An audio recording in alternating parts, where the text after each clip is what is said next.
Do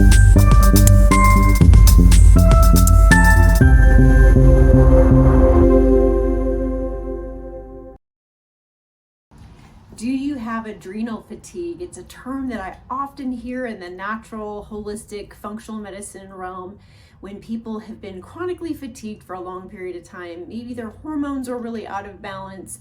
Maybe their practitioner's even done some different testing, like salivary cortisol testing, maybe some salivary hormone testing to determine if they have adrenal fatigue. Well, I'm here to tell you that there's more to the story.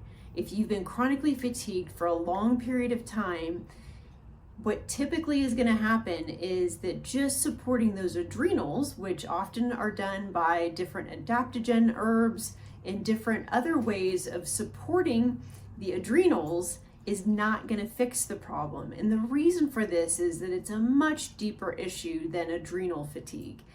When the body's gotten to a point where there's energy that's so compromised for such a long period of time, it's really something that we term mitochondrial dysfunction. So going back to science class and remembering that the mitochondria are the powerhouse of the cell, that's where the body produces ATP, which is essentially energy, that there's something much deeper going on there with energy production within the cell. And that's really the reason that someone would be chronically fatigued, and also the reason that why some of those herbs, even though they may not be bad, depending on what somebody's situation is, the adaptogenic herbs to address the adrenals are not ever going to fix the problem. I know a lot of people can be really, really frustrated by doing a lot of this testing and maybe working with some of the supplementation. We would put things like ashwagandha, rhodiola, holy basil, some of these different herbs into that category, which they're not bad necessarily, depending on what the situation is, but they're not necessarily going to fix what's going on a cellular level. And in some situations where the body has had prolonged periods of exhaustion and fatigue for extended periods of time, some of these herbs can actually create a little bit more of a challenge in that scenario, because they're trying to produce energy when there's a much deeper rooted problem that needs to be addressed from a cellular perspective and an energy perspective. It needs to be addressed. So the better question to ask is, what are you doing to support things on a cellular level? And so if you've followed me at all, you've heard me talk before about cellular detoxification and cellular healing. And so a lot of the things that we're exposed to environmentally these days are really interfering with the body's cellular health and the cellular detoxification processes. So once we start supporting things on a cellular level, that's where we start to get some of that energy production happening again. And it has a cascading effect on all of the different areas of the body, including hormone production as well. And so, some of the chemicals that we're exposed to, our bodies are being bombarded with more of this than we can actually handle. So the first place to really address some of these things is try to limit the exposure as much as possible. And in the hormonal realm, we see a lot with something like BPA, bisphenol A. In plastics, you can limit your use of plastics, plastic bottles, plastic containers. Even interestingly, on cash register receipts, there's BPA there as well. Another one you may have heard me talk before about is some of the pesticides like atrazine that's sprayed. It's something that's sprayed on corn often, and now it's in the water supply, it's in the rivers and streams, and actually feminizing the fish and frogs, and they're changing sex from male to female. So I was explaining to my clients, if that's happening in nature, can you imagine what it's doing to us?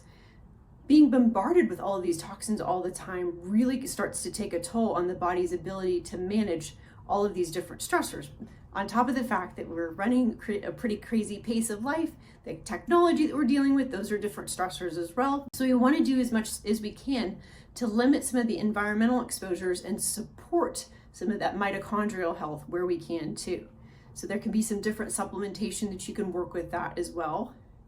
We love working with some of the CellCore products. I'm a huge fan of like the BCATP, for instance. It really provides foundational nutrition for mitochondrial support and can significantly help with energy production as well. But we also need to work on targeting some of those specific toxins, maybe with certain binders, and helping the body remove some of those as well. And sometimes we can do testing to see what someone is specifically dealing with and how we can address those things specifically. But first and foremost, trying to limit exposure as much as possible is a really, really great place to start. So try to stay away from that BPA, limit pesticides where you can, try to purchase organic produce, or at least look at the dirty dozen and the clean 15 and see what you can purchase off of that list that can be helpful as far as limiting some of those exposures as well. And then personal care products is another huge one. There are lots of really great alternatives that work really, really well these days that aren't full of a bunch of the chemicals and phthalates and parabens and some of the things that can be really harmful. And then cleaning products in our home, it's another really, really great place to start too. Just making some of those swaps with some of those things, like instead of dryer sheets, using the wool balls, and using maybe vinegar as a cleaner. We use a lot of vinegar and baking soda in our house, but there's a lot of really great alternatives to swap out some of these things and really help support energy production by limiting some of the exposures to some of the chemicals that we have in our environment. So going back to, if you think you have adrenal fatigue and you've done some of these adaptogenic herbs or some supportive adrenal supplements that haven't really helped, there's just so much more to the story. Limiting some of the exposure environmentally, really working on calming the nervous system, and really doing some damage control with that stress response can make a huge impact. So if you've got any questions, please feel free to reach out. I'm always happy to help. Health and happiness. Have a super fantastic day. Thanks so much.